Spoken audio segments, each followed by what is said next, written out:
समग्र स्वास्थ्य हेतु योग या योग के द्वारा समग्र स्वास्थ्य की प्राप्ति। आज के समय में योग को केवल शारीरिक स्वास्थ्य का एक उपाय माना जाने लगा है। शारीरिक सौष्ठव योग का एक छोटा सा हिस्सा हो सकता है, परंतु यौगिक विज्ञान का उद्देश्य व्यक्ति को संपूर्ण स्वास्थ्य देना है। समग्र स्वास्थ्य का अर्थ पूर्ण स्वास्थ्य से है। योग वह विज्ञान है जिसके द्वारा समग्र स्वास्थ्य की प्राप्ति की जा सकती है। विश्व स्वास्थ्य संगठन ने भी समग्र स्वास्थ्य की बात की है और उनका यह मानना है कि स्वास्थ्य एक पूर्णता की स्थिति है जो व्यक्ति के दैहिक, मानसिक, सामाजिक सेहत की संपूर्ण स्थिति पर निर्भर है, न कि किसी रोग के होने या नहीं होने पर। समग्र स्वास्थ्य में दैहिक के बाह्य और आंतरिक पक्षों तथा मानसिक एवं आध्यात्मिक पक्षों के समावेश और सामंजस्य पर भी बल दिया जाता है। योग की अवधारणा इसी पर आधारित है और उसका उद्देश्य भी यही है। समग्र स्वास्थ्य का अर्थ व अवधारणा। योग से तात्पर्य मात्र योगासनों से नहीं है, अर्थात यह एक समग्र जीवन दर्शन है जिसके अनुपालन से मनुष्य जीवेम शरद शतम के संकल्प को पूरा कर सकता है। आरोग्य रक्षा मनुष्य की प्रथम आवश्यकता है। आयुर्वेद के ग्रंथों में कहा भी गया है कि धर्मार्थ काम मोक्षाणाम आरोग्यम मूलमुत्तमम, अर्थात धर्म, अर्थ, काम, मोक्ष, इन चारों पुरुषार्थों के मूल में आरोग्य ही है। स्वास्थ्य की यदि बात करें तो स्वास्थ्य शब्द दो शब्दों से मिलकर बना है, स्व प्लस स्थ। स्व का अर्थ है आत्मा या अपना तथा स्थ का अर्थ है स्थित होना। अतः स्वम में स्थित होना ही स्वास्थ्य कहलाता है। जब हम निरोग रहें तथा अपने आप में सुख स्वरूप आत्मा में स्थिर रहें तभी स्वास्थ्य स्वस्थ कहलाते हैं। स्वास्थ्य का संबंध शारीरिक, मानसिक, सामाजिक तथा आध्यात्मिक लाभ से है, अर्थात वही मनुष्य स्वस्थ है जिसके शरीर में शारीरिक रूप से कोई रोग न हो, कोई मानसिक द्वंद्व न हो, वह समाज का अभिन्न अंग हो, आध्यात्मिक रूप से स्वस्थ हो, अर्थात वह ईश्वरीय सत्ता पर विश्वास रखता हो।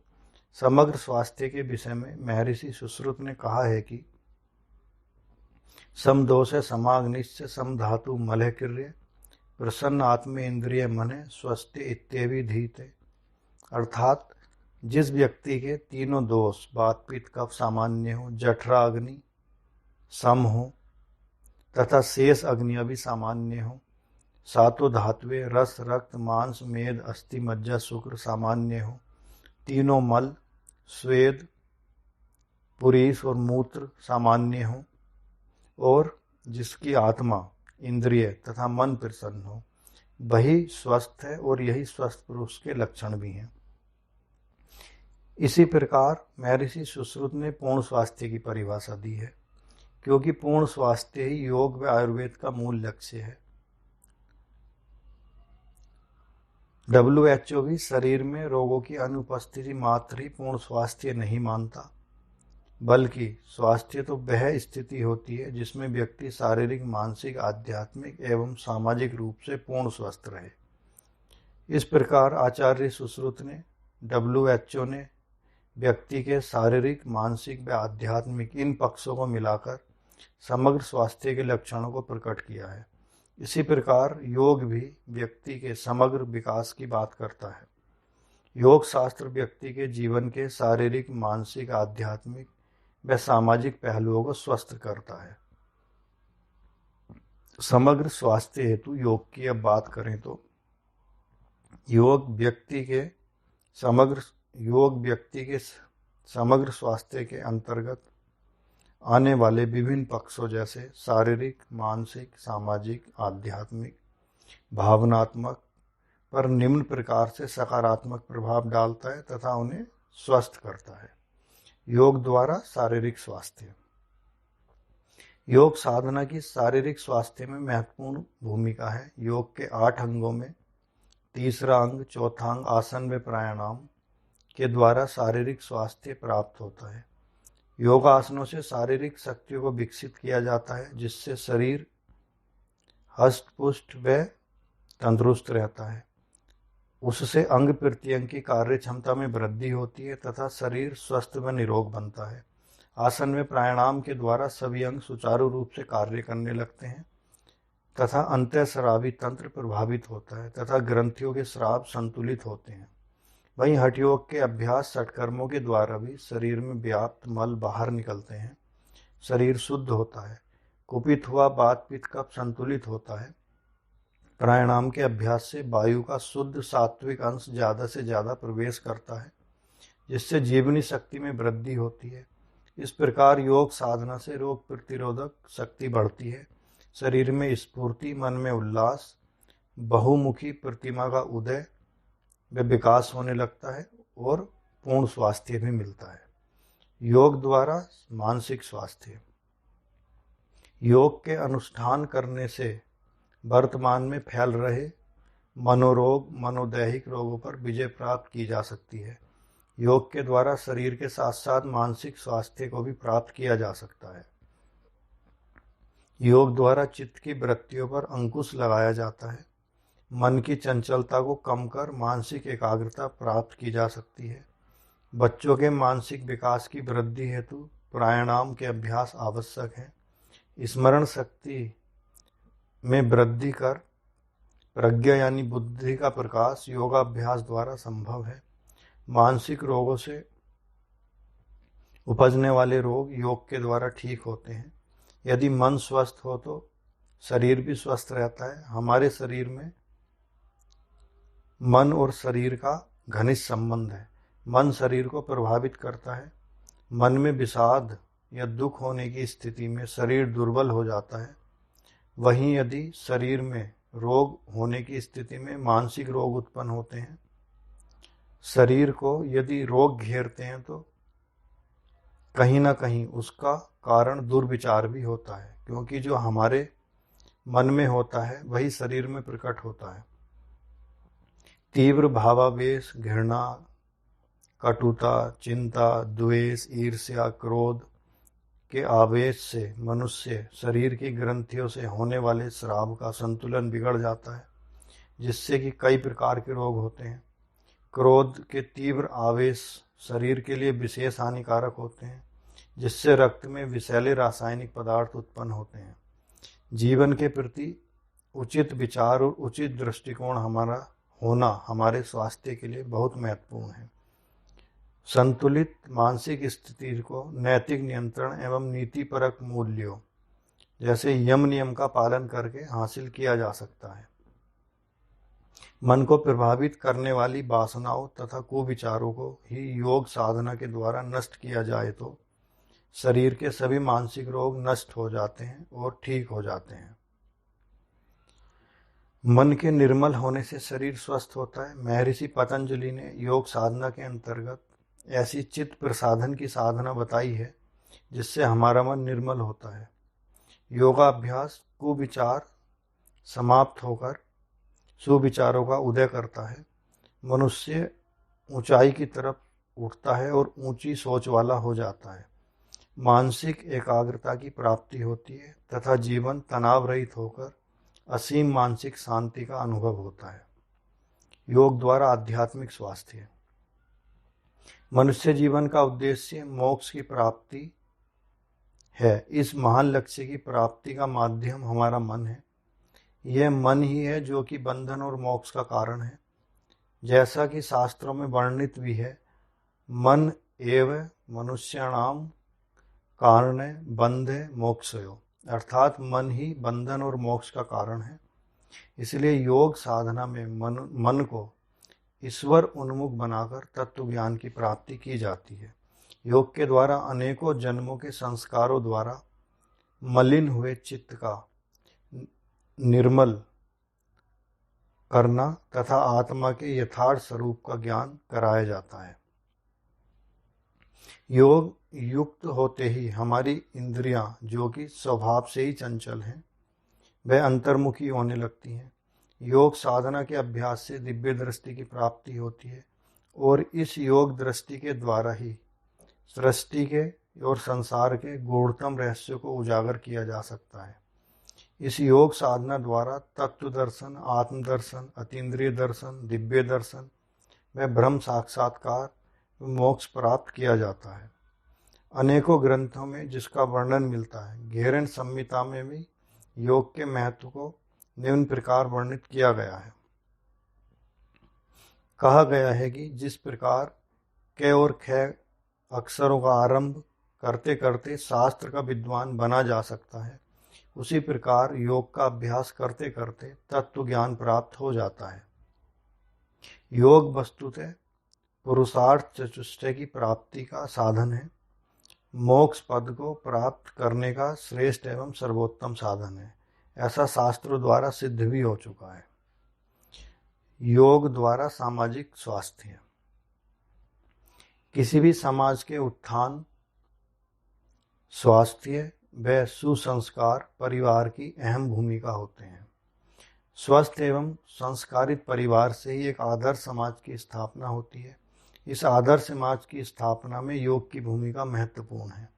योग मनुष्य को शारीरिक व मानसिक रूप से स्वस्थ बनाता है और एक स्वस्थ व्यक्ति स्वस्थ समाज का निर्माण कर सकता है। आधुनिक समाज में मनुष्य धन कमाने तथा भौतिक साधनों को बटोरने में पूर्ण जीवन बिता रहा है। प्रतिस्पर्धा में अपना समय बिताता है, अनैतिक कार्यों में अपना समय बिताता है, नकारात्मक चिंतन को बढ़ावा दे रहा है, जिससे सामाजिक कुरीतियों व बुराइयों को बढ़ावा मिल रहा है।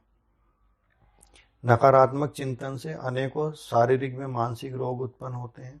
योग के अंतर्गत प्राणायाम व आसनों का अभ्यास शारीरिक व मानसिक रोगों का निवारण कर ऊंची सोच वाला बनाता है।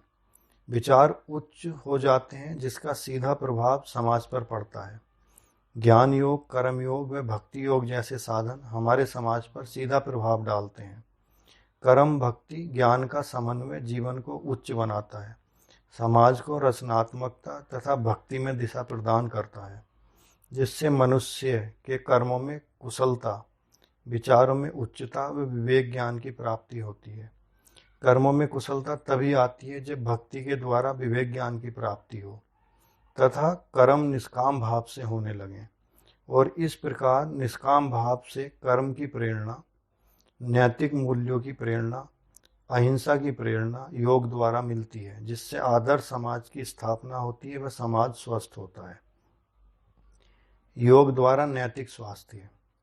योग व्यक्ति को नैतिक मूल्य, सद्गुणों को विकसित करने में सहायक होता है। योग साधना द्वारा इंद्रिय संयम कर नैतिक व सद्विचारों का और आदतों का विकास किया जा सकता है। योग के अंतर्गत यदि हम अष्टांग योग की बात करें तो देखेंगे कि इसके व्यावहारिक व चिकित्सीय उपयोग हैं।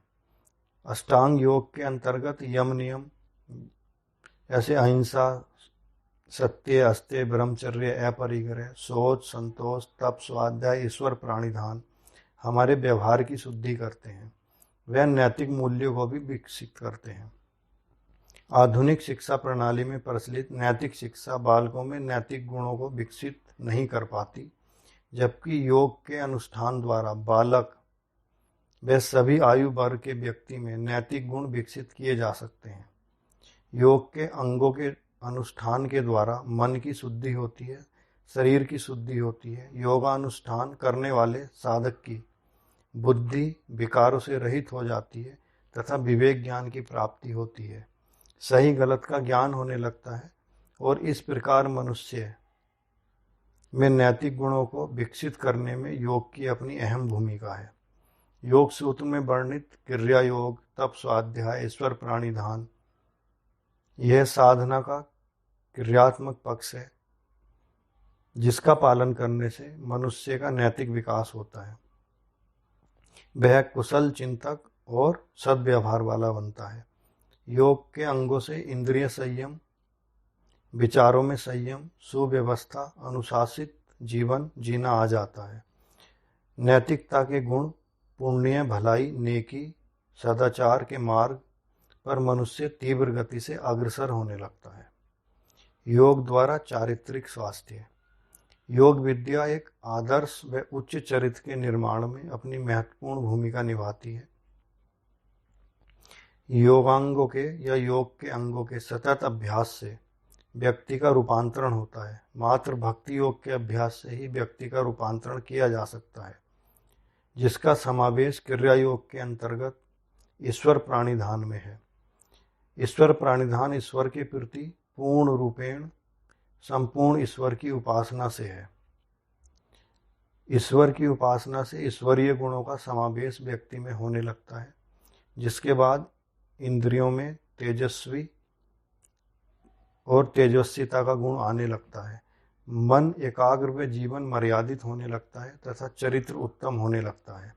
यम नियम का अनुसरण करने पर सत्य, अहिंसा, अस्त्य, ब्रह्मचर्य, तप, स्वाध्याय, संतोष जैसे गुणों का जीवन में समावेश होने लगता है तथा मनुष्य को वासना, कुविचारों, लोभ, मोह आदि से छुटकारा मिलता है तथा इंद्रियों में संयम, विचारों में उच्चता, जीवन में उत्साह, सौंदर्य का प्रवेश होता है तथा उत्तम चरित्र प्राप्त कर दिव्य जीवन बनता है।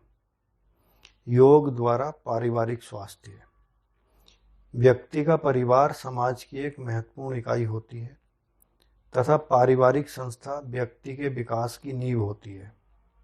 योगाभ्यास से आए अनेकों सकारात्मक परिणामों से यह भी ज्ञात हुआ है कि यह विद्या व्यक्ति में पारिवारिक मूल्यों एवं मान्यताओं को जागृत करती है। योग के अभ्यास व इसके दर्शन से व्यक्ति में प्रेम, आत्मीयता, अपनत्व एवं सदाचार जैसे गुणों का विकास होता है और निसंदेह ये गुण एक स्वस्थ परिवार की आधारशिला होते हैं। आज परिवार का सदस्य संवेदनहीन, असहनशील, क्रोधी और स्वार्थी होता जा रहा है, जिससे परिवार की धुरी धीरे धीरे कमजोर होती जा रही है। लेकिन योगाभ्यास से इस प्रकार की दुष्प्रवृत्तियां स्वतः ही समाप्त होने लगती हैं। भारतीय शास्त्रों में तो गृहस्थ जीवन को भी गृहस्थ योग की संज्ञा देकर जीवन में इसका विशेष महत्व बताया है। योग के यम नियम हमारे व्यावहारिक पक्ष को शुद्ध करते हैं। योग विद्या में निर्देशित अहिंसा, सत्य, अस्त्य, ब्रह्मचर्य, शौच, संतोष, तप, स्वाध्याय, ईश्वर प्राणिधान पारिवारिक वातावरण को सुसंस्कारित और समृद्ध बनाते हैं। योग के अंतर्गत जितनी साधना पद्धतियां हैं, उनके द्वारा सुझाए गए प्रेम, शांति, सहयोग, धैर्य, संयम, साधना तथा सत्कर्म के मार्ग से ही जीवन सुख में उच्च व दिव्य बनाया जा सकता है।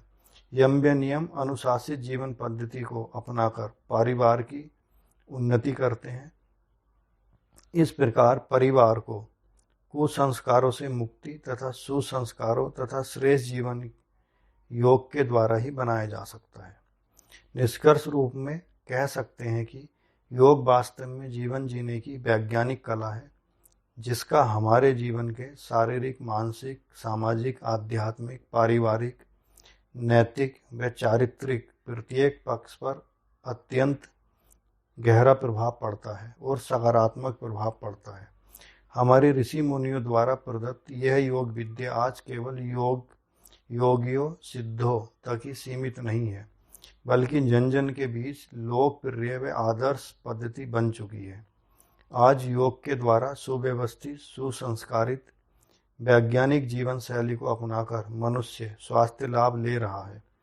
इस योग विद्या का अनुकरण कर मनुष्य जीवन का मुख्य उद्देश्य मोक्ष को प्राप्त किया जा सकता है।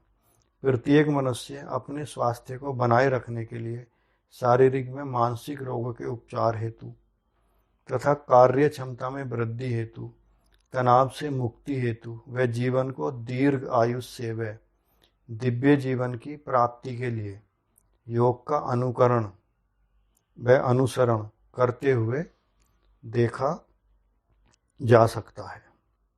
यह योग के समग्र स्वास्थ्य की बात थी। इस प्रकार योग से समग्र स्वास्थ्य की सभी पक्षों में प्राप्ति होती है।